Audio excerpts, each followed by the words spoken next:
Our hours of daylight, they're dwindling.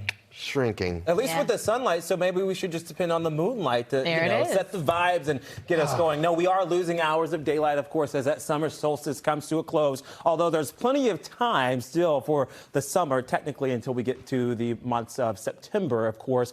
And by the way, temperatures this week will feel more mid-September to maybe even August-like for some of you. Today, we're stuck at 13 hours and 40 minutes of daylight with sunset right around 7:37 in the afternoon. Sunrise this morning was at 5:57. Partly cloudy skies with slivers of sun. This view is courtesy of View Boston, looking out over the Charles River. Again, with those cloudy conditions, there may actually be a sprinkle at about 7 o'clock to 9 o'clock this morning. It is a quick moving system. This is the last little bit of rainfall. We're not forecasting more rainfall for the day today, with a little bit of sunshine arriving at about 2 o'clock to 3. Temperatures are not that hot today, folks, at 72. That's all we're going to get tonight.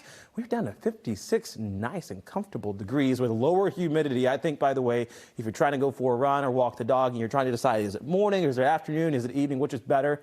Today in the evening is much better because the humidity gets even sweeter with the wind from the west and northwest at about 10 miles an hour. High temps tomorrow, touch 72 in Boston for another day, 70 in Lowell, upper 60s in Fitchburg and Worcester through the Monadnocks, across the Merrimack Valley, upper 60s to low 70s. But I want to show you how chilly it's going to be on Thursday morning, or let's just say how cool it's going to be on Thursday morning. The morning low temperatures touch the upper 40s to low 50s across Wilton, Acton at 49 degrees. You're acting up at 50 in Leominster, 51 in Grafton Thursday morning with mostly clear conditions, and across Cape Cod too. We're also in the mid 50s. So that's just a taste of what's on the way. It certainly will feel like fall, maybe not preseason football, but perhaps week 2 or week 3 once we get to the middle of September, because that's what temperatures will actually be like come this week. The middle of the week, it will feel more like the middle of September. Check out the 10-day forecast if you don't believe me. 72 for Wednesday for a high. Thursday's at 74.